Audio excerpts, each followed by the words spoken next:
Secret word, you will divide one Schlager Parada. You will divide $100. Now, what the secret word is, of course, I can't tell you, but it's a common word, something you usually find around the house, assuming that you have a house. Maggie Ritter, huh? Where are you from, Miss Ritter? It's a very common name, a movie actress, isn't it? No. Thelma Ritter, is that any? No, that's no relation to me. I'm from East St. Louis, Illinois. Well, you could still be related. And it's Mrs. Ritter. It's Mrs. Ritter? Mrs. Ritter, yes.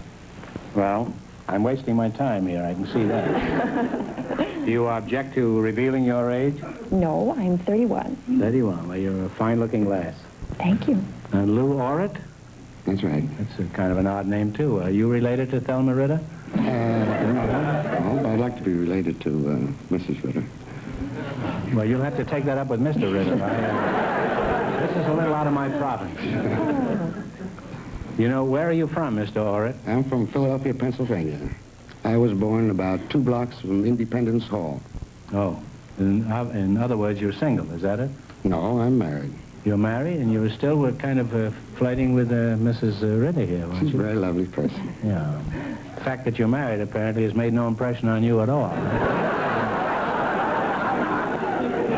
What about those vows you took at the Justice of the Peace? I remember them. Yeah. Not often enough, I'm afraid. You know, they're trying to move the Philadelphia American League team, the athletics. Yes, There isn't any other city that will accept them. It's really a homeless ball club wandering around vaguely, quite of their own accord. She tried to go down to the end of the town, 50 shillings reward. That's from When We Were Very Young by A.A. Milne. See, I like to spread a little erudition around here, too, you know. It doesn't hurt. No. They come in handy, maybe at a dinner party some night. You know how to say hit parade in German? No, I don't. How do you say hit Well, parade in it's German? Schlager Parade. Wonderful. Remember. Now, you say you're married, huh, Maggie? Yes, I am. You don't mind if I call you Maggie? No, do. Call me Maggie. That's the kind of name that gets called Maggie. Well, it's actually Margaret, I suppose. Yes, actually it is. You are married, huh? I'm sorry to hear that. How did you meet your husband? We were in school together, Groucho, and... You got married in school? Well, not quite. He was a student photographer, and I was interested in modeling and also in photography. And he invited me into his darkroom. And thereon things just developed, I suppose. You know, that's a real old joke, Maggie. You know that, huh? You know, we had that This is the truth, though. It's true. Yes, Well, this is joke is what I told you. We had that joke on our show the first year we started, 8 years ago. That's the last stages, you know, when a comedian starts stealing from himself. How did you meet your wife, Lou?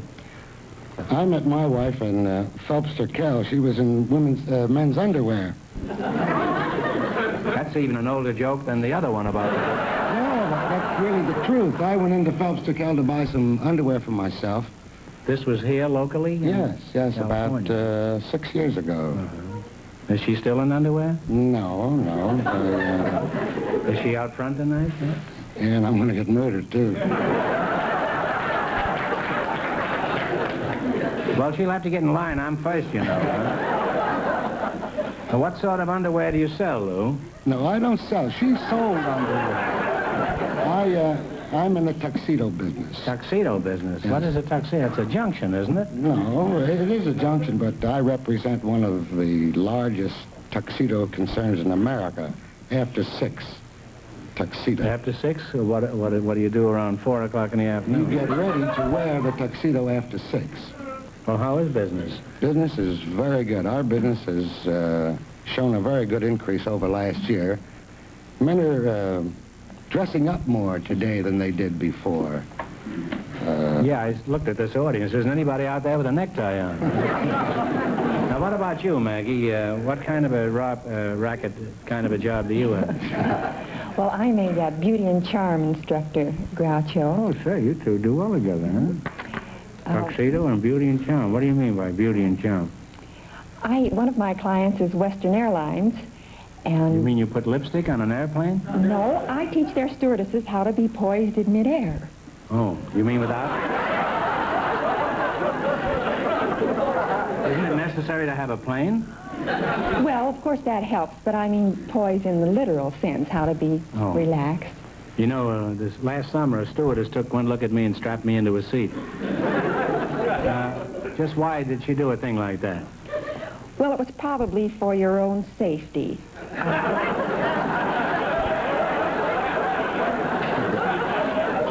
I don't understand this. We were sitting on a park bench. Well, you're a very nice, pleasant, and good-looking couple, and I wish you the best of luck in your respective jobs. Now, let's see how much money you can win.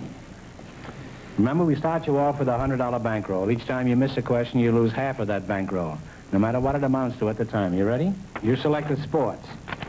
And remember, the more the question is worth, the harder it is. Now, what do you want to start with? Let's start with $60. $60. What is the name for the Major League Baseball team from Baltimore? The Braves. No, it's the Orioles. You should have known that. It's right near Philadelphia. That's right. Well, you had $100. You lost half of it. You now have $50. $50. Now what do you want to try? That's 70. Now talk it over before you answer, Lou. Let's take a hard one this time. Let's take a 90. Get that All in right. it. $90. At what track is the Preakness run each year? Pimlico. You don't pay any attention now. Okay, it's Pimlico, but... You had 50. You bet 90. You now have $140. Now, Maggie doesn't look like a dope, does she? No. Why don't you ask her advice? What do we go for? You don't have to accept her advice, but at least you could consult her. $80. With what sport do you associate the name of Wes Santee? S-A-N-T-E-E. Wes Santee is a trackman. That's right. One of the greatest distance runners of our day. You had 140. You won 80. You now have $220. Here's your last chance to be the other couples. What are you going to go for? Yeah, You 70? Yeah. All right, $70. Swans, layouts, and gainers are terms used in what sport? Swans. Layouts and gainers. Diving. Diving. Maggie came through. Diving is right, huh? Now give him a big hit. And you wind up with $290. We invited some high school boys to the show, and just before we went on the air, our studio audience selected Fraser Felter to be on the show. His partner is Mrs. Marie Ledoux. So, folks, could you come in, please, and meet Groucho Marx. Welcome, welcome, welcome. Welcome to You Bet Your Life. Say the secret word and divide $100. It's a common word, something you find around the house. Mrs. Marie Ledoux, I'll start with you. You're a woman. Yes, I think so. Where are you from, Marie? Wacoma, Iowa. Wacoma. How often have you done that? On several occasions. Oh, have you? Uh-huh. What kind of a coma is Wacoma?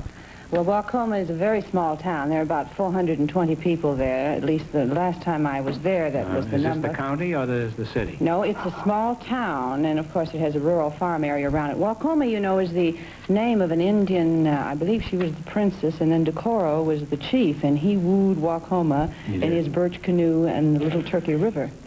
That's the legend.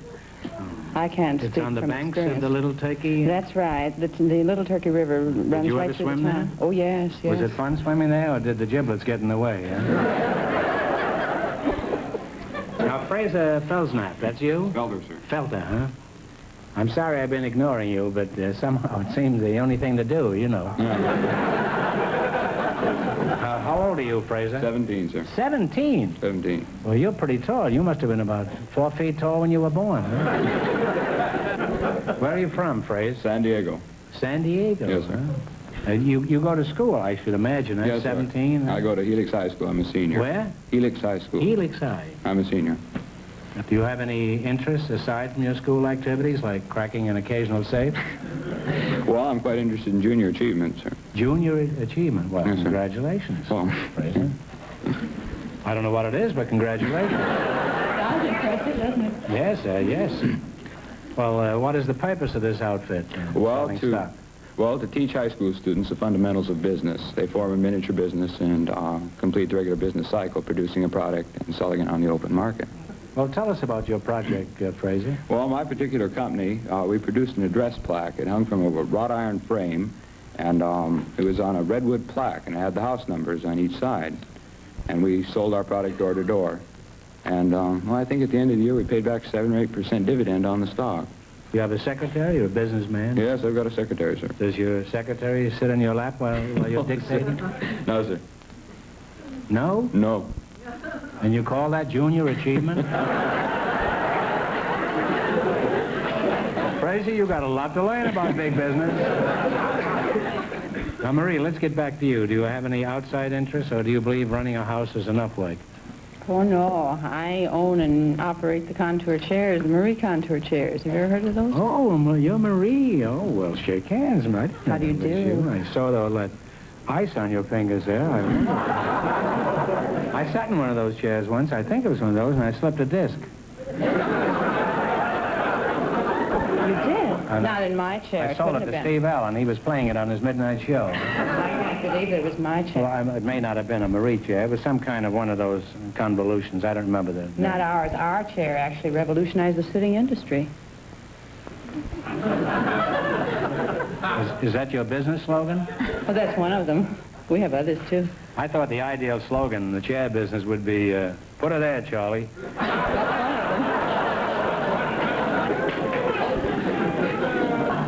Well, you're a very interesting couple, and since you're both interested in business, I'm going to give you a real business opportunity. You're going to play You Bet Your Life. In the race for the $1,500, the first couple won $290, and the secret word is window. Remember, to start you off with a capital investment of $100. If you miss a question, your capital investment is reduced by 1/2. You selected geography, and remember, the more the question is worth, the harder it is. What question do you want to start with? Fenneman, don't flirt. The most money. Eyes forward. All right. I want you to be true to Jack Webb and me.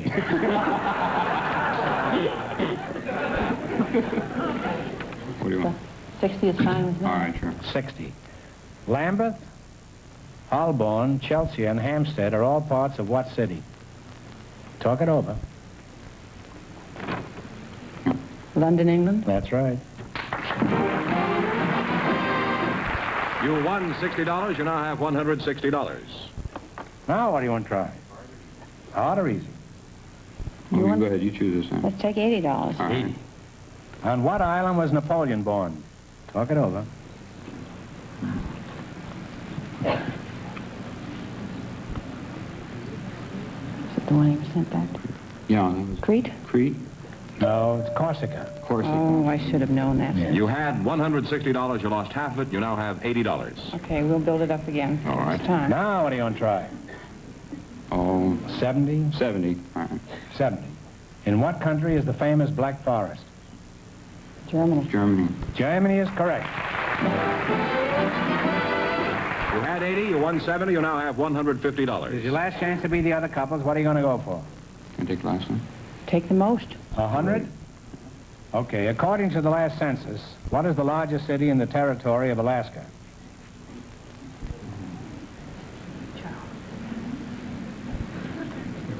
You don't know, guess. Juneau? Yes, I do, but... J-U-E-N-E-A-U, I think, is the way you spell it. No, I'm sorry, it's Anchorage. Oh, dear. That's twice as big as the next largest city. I should know, because I sold chairs to Ekman's Oh, that's a Furniture in shame, Anchorage. huh? That's terrible. Well, you lost half. You're $150. You wind up with $75.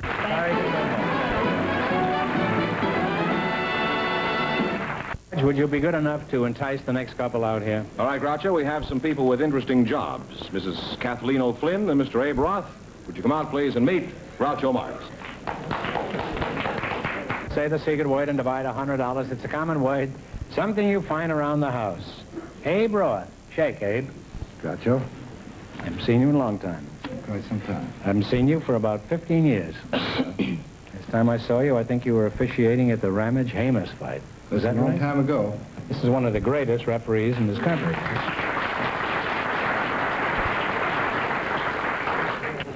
When I tell you to break, I want you to break clean. You both know the rules of the New York State Athletic Commission. So go to your corners and come out fighting. It's all right. Pretty good. Very good. Very good. That's right. Give him the old one, too? That's right.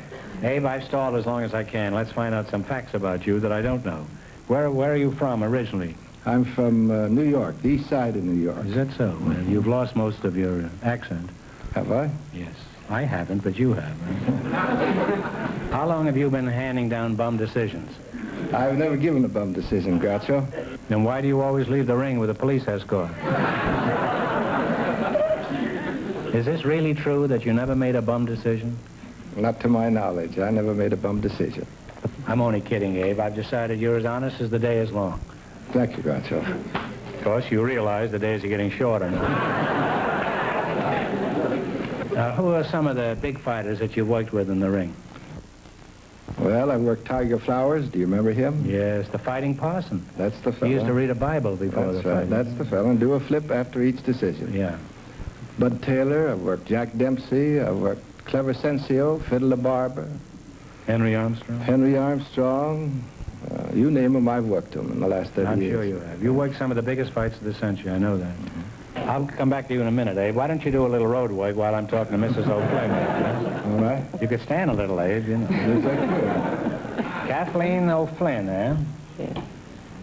What part of Turkey were you born in? I was born right here in Los Angeles. Do you have a job, or do you spend all your time around the house plotting the racing form? No, I work at Queen of Angels. And you're a nurse there? That's right. Mm-hmm. You have that nice tapioca look, you know. That's the only place in the world you can get tapioca pudding is in a hospital.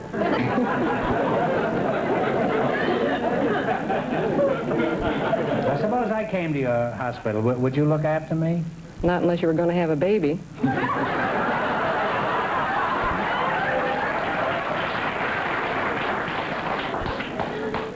I don't know. Lately, I have had a mad craving for dill pickles, and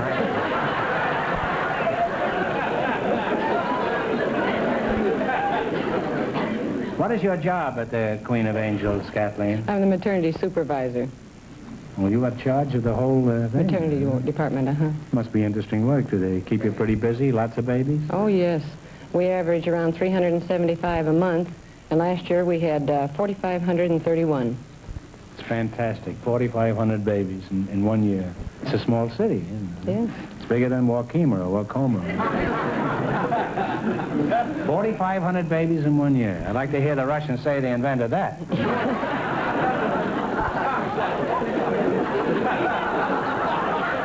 That's what you call massive retaliation. Do you have a time payment plan for new fathers? Yes, we do. That's nice. Mm-hmm. I imagine the Bank of America must own half the kids in this country. Well, at our hospital this year, if 4 have been born there, any over the seventh or over are free. The seventh one? They're on the house. The seventh one is free? It's That's on right. the house? That's right. I wish you'd have told me that 40 years ago.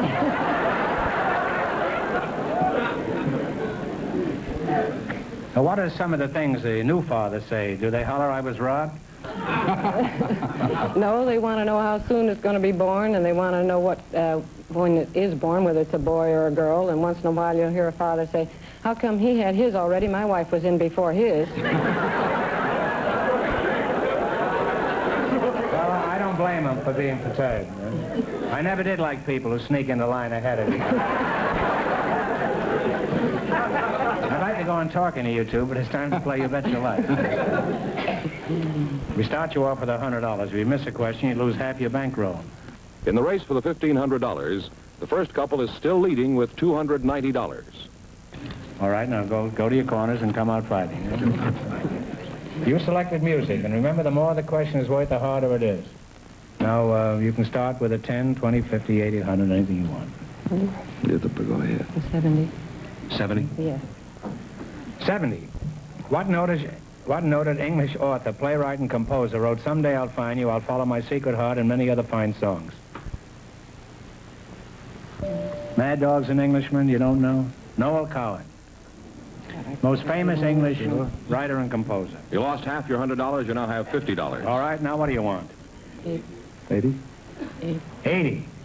The orchestra will play a song that's become a standard march tune since it was written 24 years ago. What's the name of it? I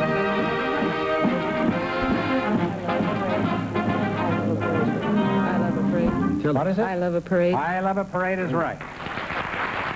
You've won $80. You now have $130. Okay, now what do you want to try? The bigger the money, the harder the question. 90? One of America's most talented composers turned out songs like Tea for Two, I Want to Be Happy, and Hallelujah. Who was he? Talk it over. Looks like the office has got us. Yeah. You know, What were the songs? Tea for Two, Hallelujah, I Want to Be Happy. Sing Hallelujah, Hallelujah. take a guess. Vincent Youmans, one of the great composers. Well, you lost half your 130. You now have $65. Here's your, how did you happen to pick this category? We like music. Oh. You like it, but apparently you never listened to her. Well, it's your last chance to be the other couples. What are you going to try? 100, 10, 30? Okay.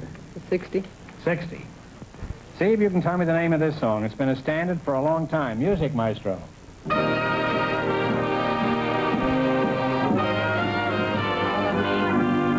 All of Me. All of Me is right. And you wind up with $125. All right, here we go, here we go. Here we go for $1,500. I'll give you 15 seconds to decide on a single answer between you. Think carefully and please no help from the audience. Generally speaking, the tropical zone is bounded by two imaginary lines encircling the globe parallel to the equator. The northern line or boundary is the Tropic of Cancer. For $1,500, what do you call the southern line?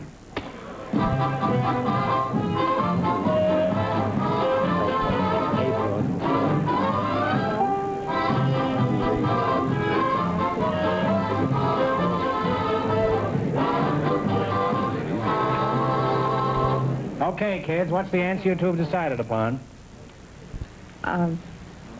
Take a guess. North Pole. No, it's the